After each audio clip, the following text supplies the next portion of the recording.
처음에 연기가 나고 온 공간을 자욱하게 뒤덮기까지 1분도 걸리지 않았습니다. 화재 감식 전문가는 이 영상에서 어떤 위험 징후를 포착했을까요? 이정훈 세종사이버대 산업안전공학과 교수와 연결돼 있습니다. 교수님 나와 계십니까? 예, 안녕하세요. 네. 자, 우선 당시에 화재가 시작된 공장 내부의 CCTV 영상 다시 한번 살펴보고 오겠습니다. 자, 화면의 오른쪽에서 가만히 쌓여있던 리튬 전지에서 갑자기 연기가 치솟습니다. 인근에 있던 직원이 깜짝 놀란 듯이 뒷걸음질을 치는데요. 자, 순식간에 내부가 술렁이기 시작하더니 직원들이 진화를 위해서 발빠르게 모였습니다. 그리고 쌓여있는 전지를 치우는데 이때부터 폭발이 시작이 되는데요. 갑자기 폭발하면서 옆에 있던 직원이 깜짝 놀라 몸을 피하는 모습, 그리고 한 직원이 소화기를 가져왔는데 폭발이 워낙 거세다 보니까 주춤주춤하면서 소화기를 분사하고 있습니다. 자, 계속해서 소화기를 뿌리는데 진화가 되기는커녕 폭발은 더 거세지고 있고요. 이제 순식간에 이제는 카메라의 대부분이 연기에 가린 모습입니다. 자, 계속해서 폭발이 일어나는데 마치 폭죽이 모여있다 터지는 것처럼 멈출 수 없는 그런 폭발이 이어지는 것을 확인할 수 있었습니다. 자, 여기까지 걸린 시간이 지금 40초 정도밖에 안 됩니다. 처음에 불이 저절로 시작이 되고 나서 이렇게 큰 화재로 빠르게 이어졌다는 것을 영상을 통해서 확인할 수 있는데요. 자, 이제 교수님께 질문 드리겠습니다. 자, 교수님 먼저 이 CCTV 영상을 보셨을 때 감식 전문가로서 포착하신 문제점이 있을까요? 예, 여기에서 가장 중요한 것은 이 물질에 대한 이해가 가장 중요한 것 같습니다. 예. 이 물질이 리튬 염화티오닐이란 굉장히 반응성이 크고 무서운 물질임에도 불구하고 처음에 이 공장에 이제 설치되는 건물의 이제 구조부터 시작해가지고 그다음에 물질을 갖다가 일정 수량마다 나눠서 이제 보관하는 그런 시스템도 안 돼 있었고요. 예. 또 그다음에 만약에 이제 여기에서 유독가스가 발생하거나 이랬을 때 이거를 이제 환기시킬 수 있는 국소 배기 설비라든지 비상배기 설비나 이런 것도 이제 없었습니다. 그리고 이제 또 인적 관리 차원에서 보면은 근무자들이 전혀 이 물질이 뭐에 대한지 이해를 하지를 못하고 있었어요. 예. 지금 사용한 소화기를 보면은 금속에 관한 D급 소화기가 아니라 일반 분말 소화기가 이제 배출됐습니다.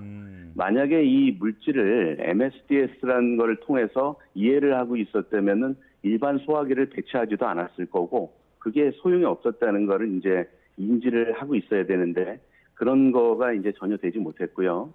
그 다음에 이제 또 만약에 여기에서 근무하는 근로자들이 이 리튬이나 염화티오닐이란 물질이 만약에 이제 폭발하거나 그랬을 때 위험성이 있다는 것을 알았다면은 여기에서 이제 근무할 때 이제 보호구라든지 호흡기 보호구라든지 여러 가지 이제 보호할 수 있는 장치가 있어야 되는데 이런 것들도 이제 전혀 되지가 않았고요. 그다음에 이분들 같은 경우에는 화재가 이렇게 발생했을 때 신속하게 대피할 수 있는 훈련이 돼 있어서 이런 화재를 보자마자 바로 대피를 시작을 했었는데 소화기를 이제 끄는 거를 꺼질 거라고 잘못된 기대를 함으로써 대피 시간을 놓침으로써 많은 인명이 소송된 그런 문제가 있습니다. 네. 전용 소화기가 아닌 일반 소화기로 애써서 계속 지금 진화를 시도하는 모습이 안타깝게 다가오는데요. 이것 때문에 오히려 대피 시간이 늦어졌다라는 지적도 해주셨습니다. 자, 처음에 불이 시작된 위치를 보면 전지가 쌓여 있거든요. 이렇게 전지가 쌓여 있던 것이 불쏘시개 역할을 했다라고 볼 수 있을까요? 예. 지금 배터리가 이제 열폭주라고 합니다. 이 배터리의 구성은 양극, 음극, 분리막 그리고 이제 전해액으로 이렇게 구성이 되어 있는데요. 거기에서 이제 분리막이 소손되거나 그럴 때 음극과 양극에 의해서 폭발이 일어나면서 전해액이 연료가 돼버리면서 폭발이 일어납니다. 예. 그러면서 지금 화재 원인은 정확하게 조사를 해봐야 되겠지만 분리막 폭발로 열폭주가 일어나면 우리가 알고 있는 화재랑은 다르게 순식간에 굉장히 큰 열 전달이 일어나기 때문에 주변에 있는 배터리한테도 열 폭발이 일어나게 됩니다. 그렇기 때문에 이런 배터리나 이런 것들은 분리해서 보관을 해야 되고 일정 거리 이상 이격을 해야 되는데 그러지 못하고 이 많은 배터리들을 한 군데 몰아놓고 관리를 했다는 그 자체가 문제가 되고 있습니다. 예. 지금 그 영상에서 보신 것처럼 이렇게 지금 전지가 쌓여 있는데 보통 이런 식으로 관리를 하진 않는가 보죠? 이게 이 제대로 된 관리를 하려면요. 처음에 얘기 드린 것처럼 이 물질에 대해서 이해를 해야 됩니다. 예. 우리 소방법에 의해서 위험물 3류, 리튬으로 분류되어 있는 경우에는 그 지정 수량이 있는데 극히 그 수량이 작습니다. 10kg밖에 지정 수량이 안 됩니다. 예. 그러면 이거는 굉장히 위험한 물질이라는 거거든요. 그러면 그 물질의 함량에 맞게 일정 거리마다 그 화재 폭발이 전파되지 못하도록 내화 구조로 격벽이 이제 쳐져 있어야지 이 화재가 확산이 되지 못합니다. 예. 그러니까 물질을 소분해서 나눠놓고 거기에 대해서 확산되지 못하도록 구조체를 설치해 놓고 이게 이제 기본이 된 다음에 거기에다 이제 추가돼야 되는 거는 거기에 대한 여러 가지 유독가스를 배출시킬 수 있는 배기 설비라든지 이런 게 돼야 되고요. 그 다음에 이제 소화 설비라든지 이런 것들이 이제 추가로 이제 설치돼야 됩니다. 예.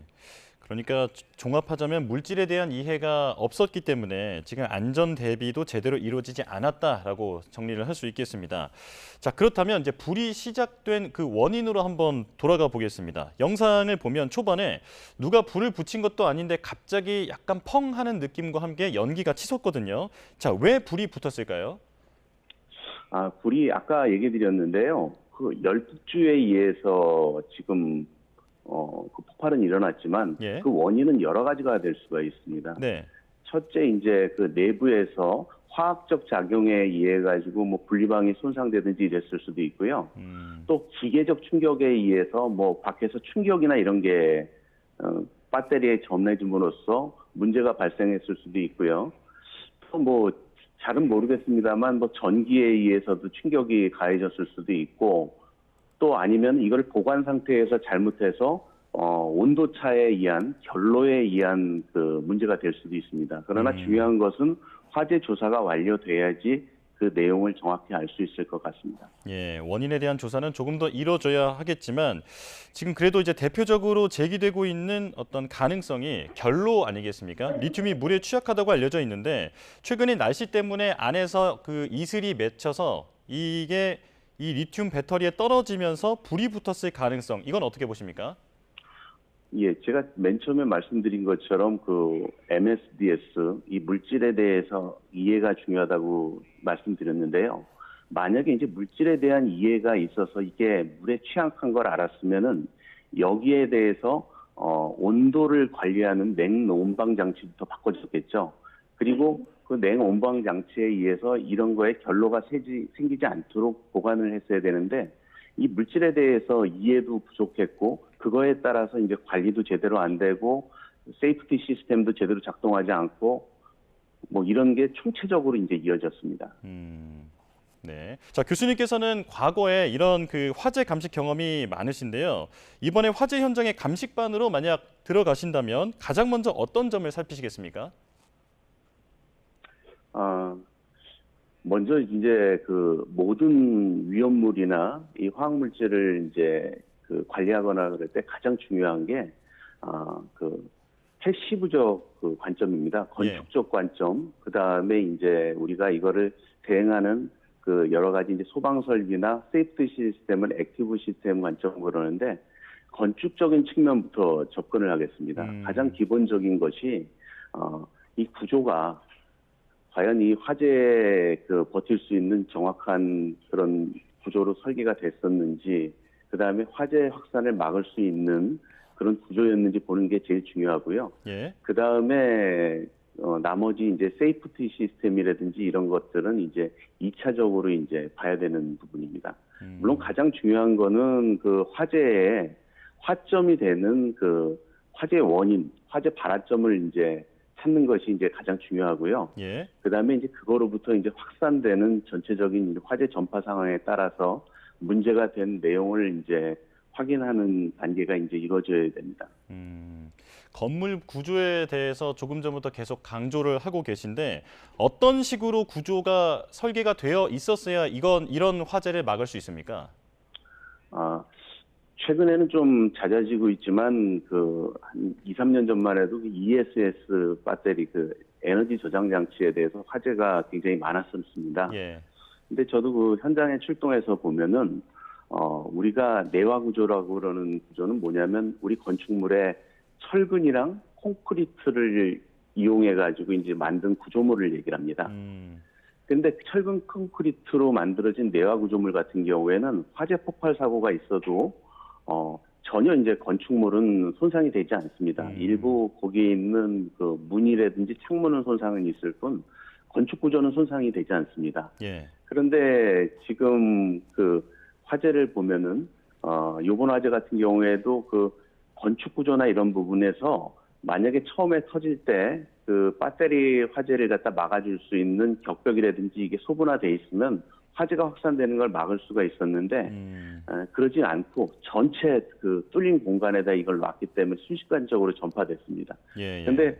기존에 났던 화재들을 봐도 그 내화 구조로 돼 있는 철근 콘크리트 구조의 건축물은 이런 배터리 화재나 이거보다 더 큰 화재에 대해서도 버텨낼 수가 있습니다. 그래서 이 구조물이 가장 중요하다고 봅니다. 예. 철근 콘크리트로 짓는 이 내화 구조가 필요했다라는 말씀을 해주셨습니다. 자, 그런데 그 영상을 보면서 한 가지 또 궁금했던 게 일반적인 화재 현장은 위에서 스프링클러가 작동하면서 물이 쏟아지곤 하는데 이런 배터리 현장에서는 그 스프링클러가 설치가 안 돼 있는 경우가 많다면서요. 이건 왜 그렇습니까? 예. 근본에 이제 요번에 화재가 난 현장 같은 경우에도 이제 금속성 물질이기 때문에 이제 스프링클러를 이제 설치를 하지 않았습니다. 근데 현재 리튬이라든지 이런 에너지 저장 장치는 솔직히 그 화재를 갖다 진압할 수 있는 물질이 정확하게 나와 있지는 않습니다. 그래서 그 소방청에서 작년에 이제 발표한 전기 저장 시설의 이제 화재 안전 기준을 볼 것 같으면은 이런 그 전기 저장 시설이라도 건축물에 이제 스프링클러를 설치하도록 하고 있습니다. 그런데 그 스프링클러가 일반 스프링클러보다 굉장히 많은 양의 물을 뽑아내면서 고압으로 쏟아낼 수 있는 이런 스프링클러를 설치하도록 권장을 하고 있는 상태입니다. 예. 지금 이런 화재인 경우에는 진화를 할 수 있는 특별한 어떤 물질이 아직까지는 그렇게 규정이 되지 않아서 대량의 물로 열기를 식히는 방법이 현실적인 방법이다 이렇게 말씀을 해주셨는데요. 자, 그런데 조금 전에 직원이 소화기를 이용해서 진화에 나서는 모습을 함께 봤습니다. 자, 그런데 불이 더 커졌단 말이죠. 이런 소화기는 전용 소화기가 따로 있는 거죠? 예, 그 소화기의 종류가 지금 국내에는 A급 소화기, B급 소화기, C급 소화기가 있습니다. A는 일반화재, B급은 유류화재, C급은 전기화재, K급이라는 거는 이제 그 식용유화재입니다. 근데 D급 소화기는 이제 금속 소화기인데 이쪽에는 아직 많이 개발되거나 이러지는 않았습니다. 직원이 이제 한 소화기는 일반 소화기이기 때문에 이 금속 화재에는 전혀 적응이 될 수가 없는 거죠. 그리고 이제 배터리를 저희가 일반적인 배터리를 보시면 알겠지만 배터리는 그 외장에 뭐 철이나 이런 거로 이제 둘러싸여 있기 때문에 이 내부를 갖다가 그 고열이 발생하는 내부로 그 소화 약재가 들어가서 진압하는 것은 쉽지가 않은 상태입니다. 네. 자, 지금 소화기에 대한 말씀 해주셨는데 그런데 지금 국내 소방법상으로는 이런 금속 화재에 관련돼 있는 전용 소화기 이 개발도 어려운 상황이라고 들었습니다. 자, 법적인 어떤 미비점에 대해서 짚어주실까요? 법적인 미비점이라기보다는 기술의 부족 같습니다. 이런 물질이 우리나라에서만 사용되는 것도 아니고 전 세계에서도 다 사용되는데 이 소방 관련되는 모든 인원뿐만 아니라 여러 인원들이 이거를 끌 수 있는 그 물질을 개발하기 위해서 많은 노력을 하고 있습니다. 그래서 이런 위험성이 이제 커질수록 이런 물질에 이 진화할 수 있는 이런 물질들이 향후에는 개발되지 않을까 싶습니다. 자, 그럼 마지막으로 이번에 그 공장이 자체 소방 점검에서 그동안은 문제가 없었다고 하더라고요. 안전성 평가 제도, 현 제도의 문제점에 대해서는 어떻게 보십니까? 현재 그 소방시설 그 자체 점검은 대한민국에 너무 많은 소방시설이 건축물이 있기 때문에 이거를 소방력으로 이제 할 수 있는 데는 제한이 돼 있습니다. 그래서 민간한테 자격을 가진 분한테 이제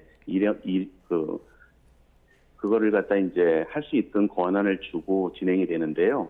현재 제가 본 여기 건물에는 스프링클러가 없습니다. 그리고 설치되어 있는 거는 소화기, 그 다음에 소화전, 감지기가 이제 설치가 돼 있습니다. 예. 그래서 소방시설 자체 점검 때 그 시설에 대해서 제대로 이제 성능 테스트라든지 이런 것들이 이루어졌다면은 뭐 그 법 이상이 없었을 거라고 생각합니다. 그러나 이제 가장 중요한 거는 이 화재가 났을 때 이제 소화기도 작동을 하는 거를 보셨지만 이거보다 한 단계 더 위인 소화전이나 이런 게 있어도 워낙 빠르게 확산이 됐기 때문에 이제 다른 소화 설비를 이제 쓸 수 있는 시간은 없었습니다. 예. 그래서 이 현재 있는 소화 설비가 실제 그 제대로 점검이 되고 안 되고는 좀 면밀하게 살펴봐야 되는 것 같습니다. 예. 자, 이번 화재 같은 경우는 물질에 대한 이해를 바탕으로 해서 안전 대비가 잘 이루어졌어야 하지 않을까 이런 아쉬움이 듭니다. 자, 여기까지 말씀 나누겠습니다. 이정훈 세종사이버대 산업안전공학과 교수와 함께했습니다. 고맙습니다. 네, 감사합니다.